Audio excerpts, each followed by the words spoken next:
para vocês. Agora eu vou tirar o meu terno. Vou ficar sem terno aqui. E vamos trazer um pouco da palavra de Deus. Irmãos, Deus, Ele sabe que nós achamos importante, o quanto nós achamos importante as últimas palavras de uma pessoa. Nós somos curiosos e nós temos interesse. Em geral, nós queremos saber as últimas palavras de alguém. Deus sabe disso. Há 12 anos atrás, o meu pai, ele faleceu. Eu estava no seminário, eu estava fazendo uma viagem de retorno, que era no meio do ano, das férias. No meio da viagem, meu pai faleceu. Ninguém esperava isso, estava no meio da viagem, ele faleceu. Cheguei lá, falei, mãe, como foi o último dia do pai? Suas últimas palavras, como é que foi esse último dia? Aí ela disse, olha, o seu avô, que era o nosso pastor Renato, e a sua avó, vieram visitar ele no último dia dele, então, mais uma vez, ninguém esperava que ele falecesse, vieram visitar. E o seu avô passou a tarde inteira conversando com o seu pai. Meu pai estava afastado do Evangelho e ele, nessa tarde, meu pai abriu o coração, falou que estava arrependido, falou que era crente, falou que realmente amava a Deus, que ele sabia que estava errado. Foi assim, os dois choraram, foi uma tarde assim, maravilhosa. E depois meu pai faleceu. Eu creio que Deus permitiu isso para que não só os pais do meu pai, mas a família se acalentasse com essa situação. Há 2 anos atrás, o meu avô, o pastor Renato, ele faleceu. Eu também não estava presente, como também meu pai, eu não estava presente. E 1 mês e meio depois, a minha avó também faleceu e eu não estava presente, estava no campo missionário.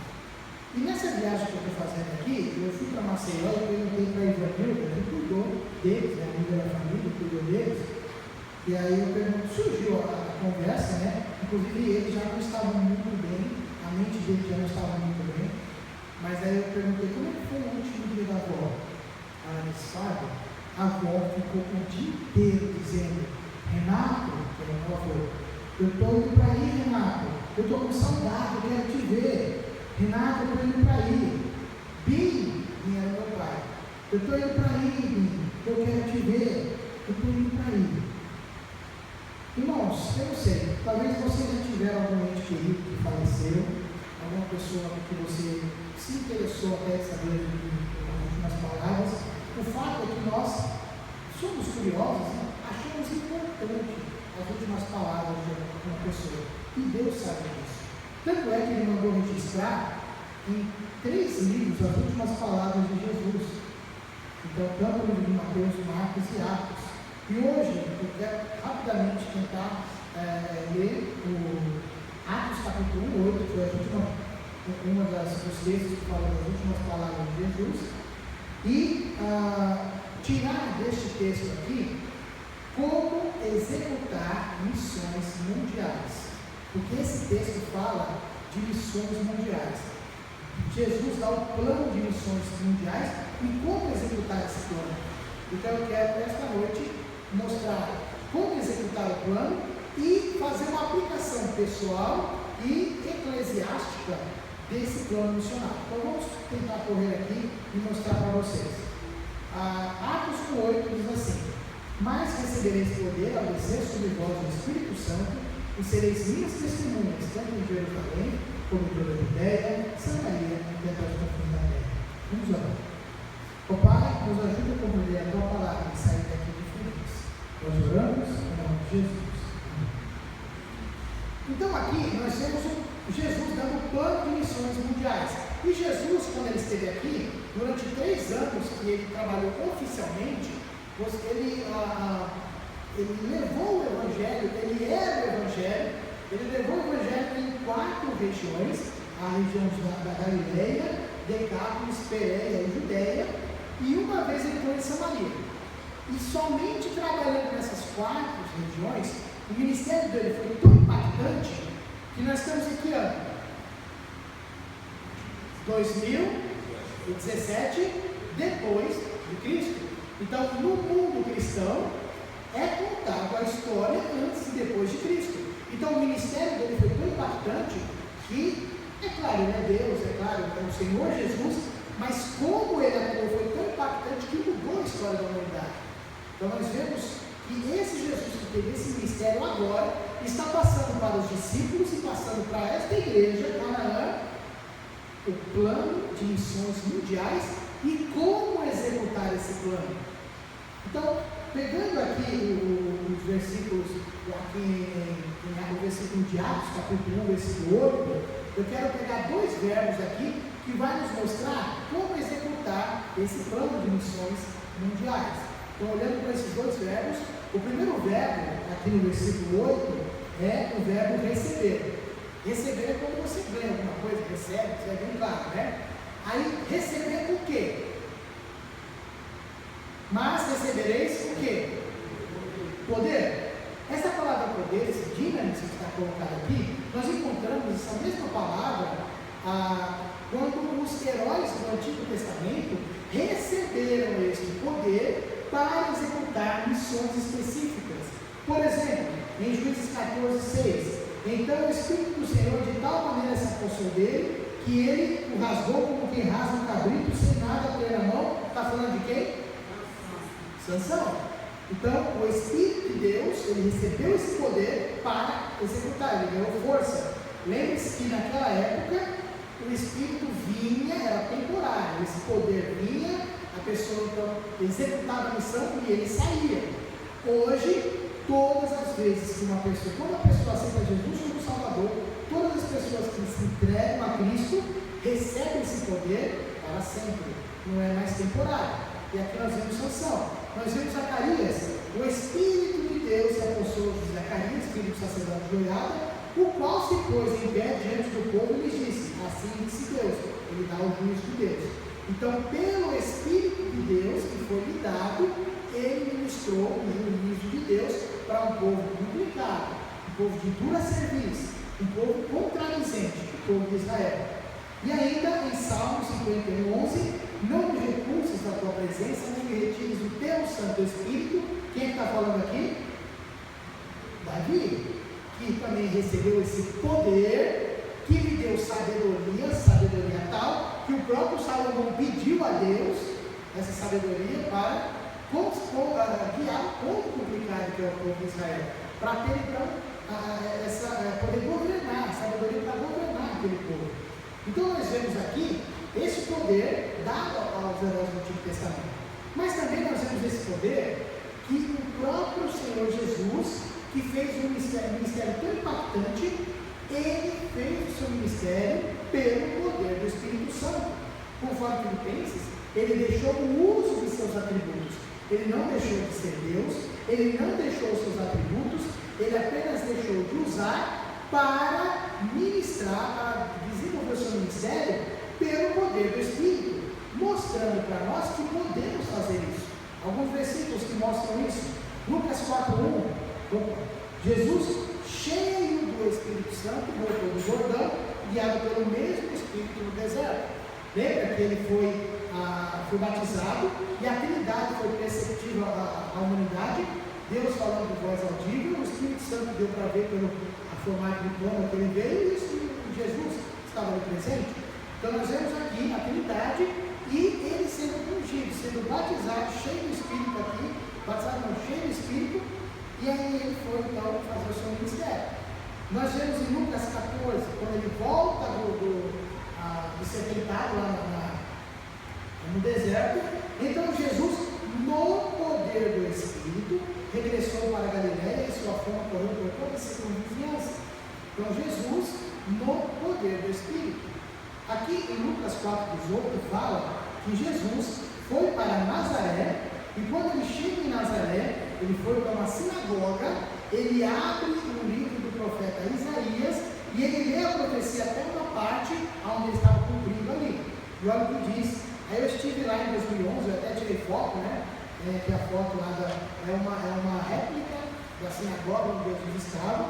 Então os judeus ficavam nessa área, e quem fosse ensinar vinha para frente, abria o rolo do Antigo Testamento, de alguns profetas, e aí então ensinava. Então Jesus fez isso. E olha o que ele disse: o Espírito do Senhor está sobre mim. Pelo quê?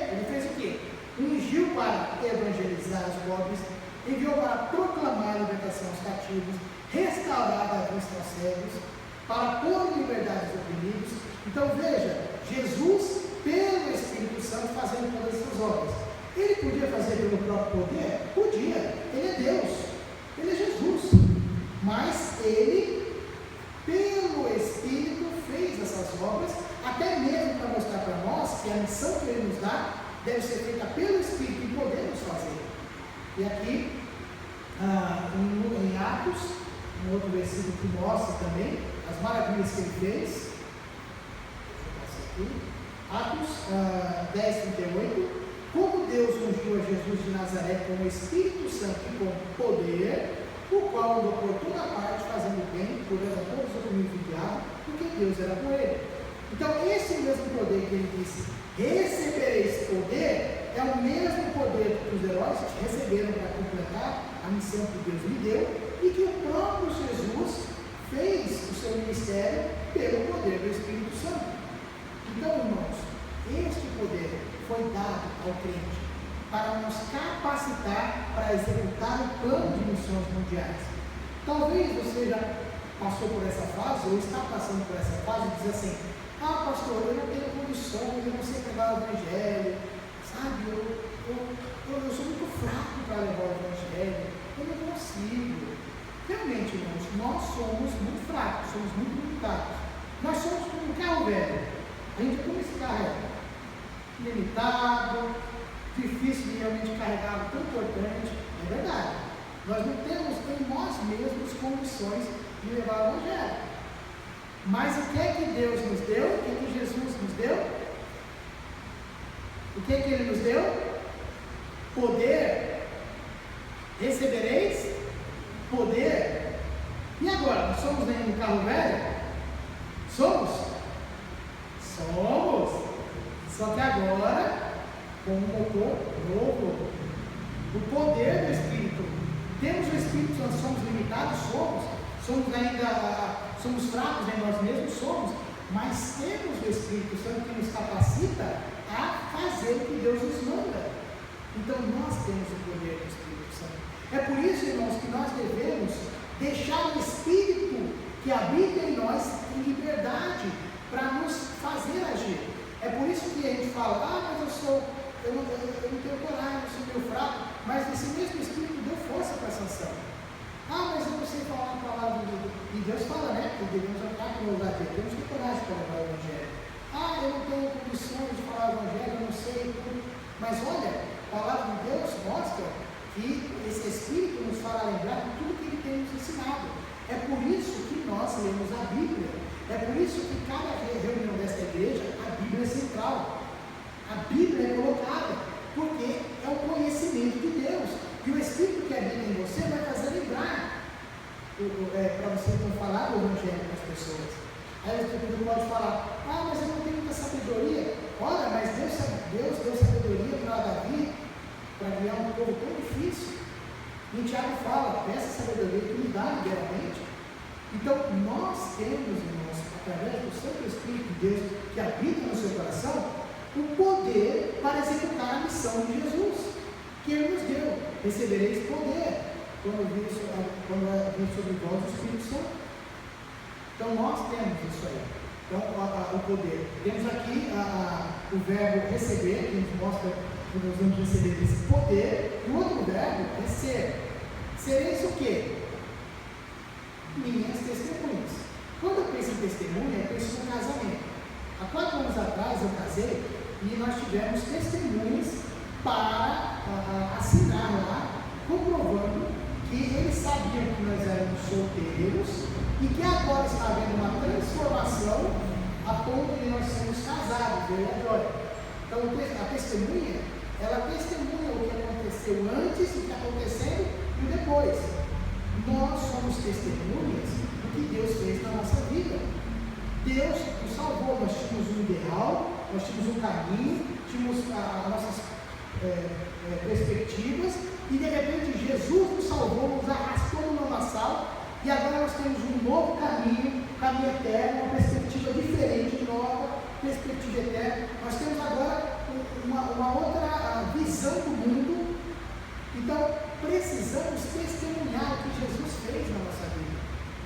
por isso que nós devemos estar andando com Deus, lendo a palavra de Deus e mudando diariamente para parecer com Cristo. Se alguém está em Cristo, nova criatura é, para que o nosso discurso seja igual ao nosso comportamento. Como é que eu vou testemunhar uma mudança de vida se eu não tenho, minha vida não está mudada? É por isso que o pastor fala, os pastores falam, vamos ler a Bíblia todo dia, vamos ler a Bíblia todo ano. Para quê? Para que a palavra de Deus nos modifique, nos ajude a parecer mais com Cristo. Eu costumo dizer que testemunhar, você não precisa ser um teólogo, você só tem que falar o que ele fez na tua vida. Mas é claro que você tem que ser um teólogo. Você quer conhecer mais de Deus, porque ele é a expressão do caráter de Deus. Quanto mais eu conheço de Deus, mais eu amo a Deus. Então eu quero ler a palavra de Deus, eu quero estudar a palavra de Deus. Então não há desculpa para não testemunhar. Fale só o que ele fez na sua vida.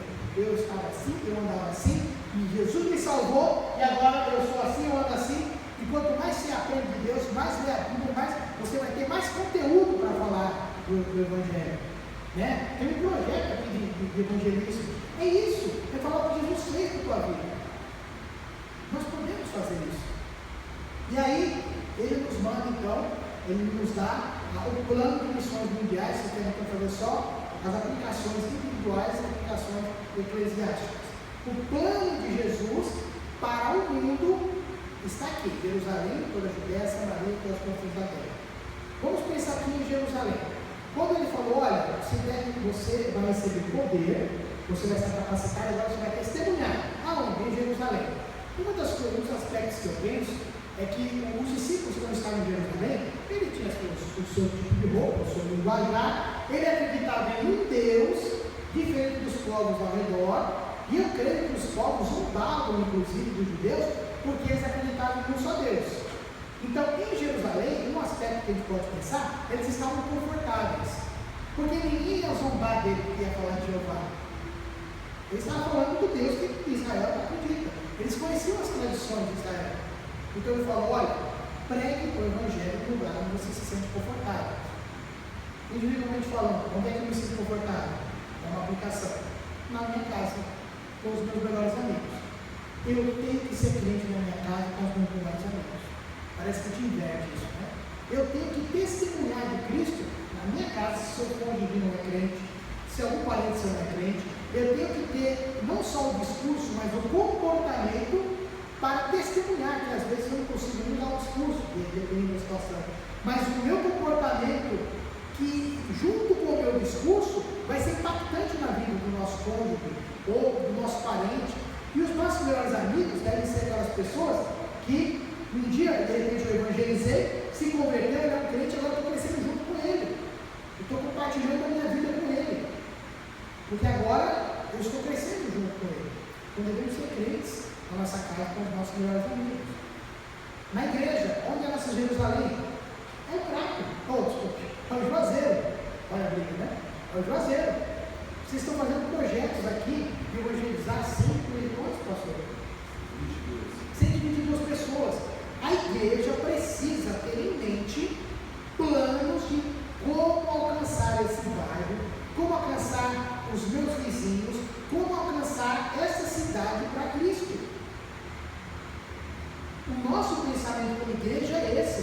O que é que eu vou fazer para que mais pessoas conheçam a Cristo aqui? A igreja tem esse plano já. Pois é. Pois abrace o plano. Você foi dado poder. E agora você só vai testemunhar. E a igreja tem um plano. Execute. É o óleo de Jesus. Toda a Judéia, quando ele falou para os discípulos, penso eu aqui, fazendo a aplicação da questão confortável ou não, que aí, por ser ainda em Israel, o pessoal ainda não zombava por ali, que era um Deus só, por exemplo. Então eles tinham uma liberdade, ainda estava falando com o judeu. Ele está dizendo, agora pregue nas outras cidades de Israel, nas regiões de Israel, pregue. Individualmente falando, aonde é a nossa Jerusalém? São os nossos outros amigos, não os melhores, não é uma aplicação, os outros amigos, no nosso trabalho. No nosso trabalho eu ainda tenho que me sentir confortável. Se eu não me sinto, arrumo outro. A não ser que seja concursado, já era, né? Mas se eu tenho que arrumar outro trabalho, aí eu estou confortável naquele trabalho. Pois seja um crente naquele trabalho. Mostre o caráter de Deus. Sendo um bom funcionário, um bom patrão. Você tem um caráter de honestidade. Você é uma pessoa que faz certo, faz bem. Que Jesus seja glorificado no seu trabalho. Pois saia daqui e seja um bom funcionário, um bom patrão. E aí você, em alguns trabalhos, você pode até falar do Evangelho, fale, e outros você não tem a oportunidade, pois viva o Evangelho. É a sua toda Jerusalém, uma aplicação. E os outros amigos também, eles têm que saber que você é crente. No seu comportamento, no seu discurso. Como igreja, onde é a nossa toda a Judéia? Seria o Ceará, a cidade do Ceará. A igreja tem que ter planejamento. Como é que eu vou alcançar outras cidades? Aí quando Deus abre a porta, a igreja faz. Sabe? Pensando como um corpo, como é que nós vamos agir? Como é que eu vou agir agora para alcançar o Ceará? E de repente alguma coisa é despertada, de repente a coisa funciona, tem uma possibilidade, a igreja como um todo abraça e luta para alcançar alguma cidade do Ceará. Se já está fazendo, amém? Mas é isso, é planejar como alcançar o Ceará para Cristo. Samaria, Samaria. Os samaritanos, os judeus não se davam com os samaritanos, eles odiavam, a ponto de arrodear 100 quilômetros para não passar pela Samaria. Então, uma região era arrodeada, só que para outra. E Jesus falou, vá para a Samaria. Eles se sentiam extremamente desconfortáveis com os samaritanos. Por isso que eles não passaram por lá. Jesus falou, aonde você se sente desconfortável é lugar de levar o Evangelho também. Pessoalmente, aonde é que eu me sinto desconfortável? Com os meus inimigos, não porque eu arrumo, mas porque eu amo a Cristo, e às vezes não tem como ser amigo de alguém mesmo, ele não quer, de inimigo. Os nossos perseguidores, as pessoas que nos querem mal, que lutam para a nossa queda. Irmãos, nós temos que ser crente para essas pessoas. A Bíblia fala que devemos amar o nosso inimigo. Se mandarem dar uma légua, ande duas. Se pedir emprestar um casaco, dê. Para amontoar brasas de fogo na sua cabeça. Não na cabeça do seu inimigo. Não pagar o mal com o mal, mas o mal com o bem. Nós precisamos orar pelos nossos inimigos. A vingança vem do Senhor. Mas devemos ser bênção na vida dos nossos perseguidores. É difícil, é desconfortável. É a nossa Samaria. E às vezes, pensando agora como igreja, né? Qual seria a nossa Samaria? Eu posso dar um exemplo como uma cultura diferente. Quando é cultura diferente, o pessoal zomba de como a gente fala. Às vezes, eles zombam do jeito que você fala, zombam da onde é que você vê. Você se sente um estranho no ninho, você não se sente confortável porque na sua casa é uma outra cultura. Então, quando você chega em uma outra cultura, você tem que trabalhar para entender a cultura, quebrar as barreiras e levar o Evangelho. É difícil, gente. Vou dar um exemplo do Rio Grande do Sul. Lá, você não se convida para ir para a casa de alguém. Aqui, quando você fala assim, vou passar lá na sua casa, eu vou lá na sua casa, né? Se a gente não fala assim, o pessoal vai achar que a gente tem um rei na barriga, né? Lá, se você faz isso, você pode quebrar algumas pontes que você tem abertas com as pessoas. Porque o gaúcho, ele é muito reservado. Você não vai para a casa dele sem um convite dele, ou sem marcar. E quando a gente marca, a gente tem que conhecer a pessoa para marcar. Não é porque é um que. Senão você quebra, você fecha a porta, quebra as pontes. Então você não se convida. É um exemplo. Tão normal aqui, né? Aniversário. Aniversário, por exemplo, quando eu vou fazer aniversário, né? Ou 15 anos, ou no casamento, vai fazer aniversário. Eu vou fazer, meu aniversário vai ser na pizzaria Primavera, R$40. Se você quiser ir para o meu aniversário, você vai dar R$40. Aqui a gente convida, dá a comida, traz o povo vai sair falando, né? Não. Na grande maioria das vezes, você vai para o aniversário e você paga. Diferente, né? Vai para os 15 anos, você paga o buffet. Vai para o casamento, você paga o buffet. É diferente. É uma outra cultura. Então você tem que entender a cultura, para que você possa então conseguir a confiança. E aí, se eu ficar com raiva porque eu tenho que fazer isso ou aquilo, por causa da cultura de alguma forma, como é que eu vou amar o povo gaúcho para levar o evangelho? Então, a nossa Samaria pode ser cultura, pode ser um lugar de outra cultura. Como igreja, temos que pensar como levar pessoas para uma outra cultura. Tem a cultura indígena, tem a cultura de outros países, tem aqui do Rio Grande do Sul. São pessoas que são diferentes de nós e que para nós entrarmos no Evangelho é difícil. Então temos que planejar como levar o Evangelho para esse grupo. E por fim, os confins da terra. Creio que quando Jesus falou os confins da terra, pode ser que estivesse na mente das pessoas ali, dos discípulos, a Pax Romana. Havia uma linha que era considerada a Pax Romana, onde os romanos dominavam. Depois dessa linha, os bárbaros. Então Jesus falou: olha, vai até lá e passa dessa linha. Leva o Evangelho até os confins da terra. Quais são os confins da terra para nós, pessoalmente? Uma aplicação é uma pessoa que você viu uma vez na vida. Eu vi uma vez na vida só. Você viu crente na frente dessa pessoa. Mostra Jesus Cristo. Você vai para um hotel, vai para Cancún, você vai para algum lugar, pois seja um crente nesse lugar que você vai. Mesmo que é uma vez só na vida você vai. Ou poucas vezes. É confins da terra, é uma aplicação.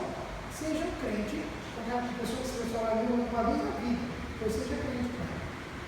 Como igreja, confins da terra, são os lugares que estão fora das nossas fronteiras. Países indígenas. Eu até dou um exemplo do Rio Grande do Sul. Olha, se a gente fizesse assim, no sábado às 3 da tarde, vamos para o Rio Grande do Sul, vamos fazer evangelismo em Campo Bom, tá? Na rua tal. Ok? Então sábado vamos sair daqui e vamos lá para o Rio Grande do Sul. A gente sai, vai para o aeroporto, vai para o Rio Grande do Sul, aí volta. Olha, gente, foi muito bom. No próximo sábado, vamos pegar as 3 ruas da frente, tá bom? Lá no Rio Grande do Sul, vamos sair às 3 horas. E dá para a gente fazer isso? Não dá nem na primeira, né? É confins da terra. Temos que enviar pessoas para esses lugares, para esses países. A igreja tem que ter em mente como eu vou fazer missões, ou como eu vou levar o Evangelho para os confins da terra. Nós somos um corpo, temos que andar nisso. E aqui então, a beleza de tudo isso é assim: olha, vocês vão ser testemunhas tanto em Jerusalém, quanto em toda a Judéia, Samaria e até os confins da terra. É concomitante, é ao mesmo tempo, é vida. E quando eu tenho que pegar o Evangelho no meu cônjuge, eu tenho que viver o Evangelho no meu trabalho, eu tenho que viver o Evangelho com as pessoas que me percebem, eu tenho que amar eles, pegar o Evangelho para eles, tem que ser crente com as pessoas que eu vi uma vez na vida no ponto lá, eu tenho que ser crente, é vida. E como igreja, enquanto eu vou levar o Evangelho para o Crato, eu vou ter que pensar como é que eu vou fazer para pegar o Ceará, as cidades, e como eu vou levar o Evangelho para fora do Ceará e para os confins da terra. É vida. Não é só começar aqui e ficar só aqui como eles fizeram nos primórdios. E aí o problema é levar o Evangelho em todas essas frentes. Irmãos, como nós entendemos que somos capacitados por Deus e devemos testemunhar e devemos então planejar para ir para todos esses lugares, como igreja, Deus vai abrir portas e vocês vão agir como Deus mandou. Amém? Saia diferente daqui. Vá para casa para evangelizar o seu cônjuge, os seus parentes e no seu trabalho. Vá para casa, vai para o seu trabalho, vai encontrar pessoas da vida e sejam crentes. Faça planejamentos e execute, porque você tem poder. Então, testemunho. Vamos lá. Ô Pai, obrigado pela tua palavra que é preciosa. Obrigado pela tua igreja, que já tem feito missões, já tem trabalhado a Deus, mas precisa avançar, precisa cada vez mais melhorar, como todos nós precisamos. Então ajude para que o teu povo possa caminhar para levar o Evangelho em todos os lugares, conforme a tua ordem. Nós oramos gratos em nome de Jesus. Irmãos, muito obrigado, me perdoe pelo horário, né? Mas uma vez a cada 5 anos, né? Você Vocês têm 5 anos para me perdoar, tá bom?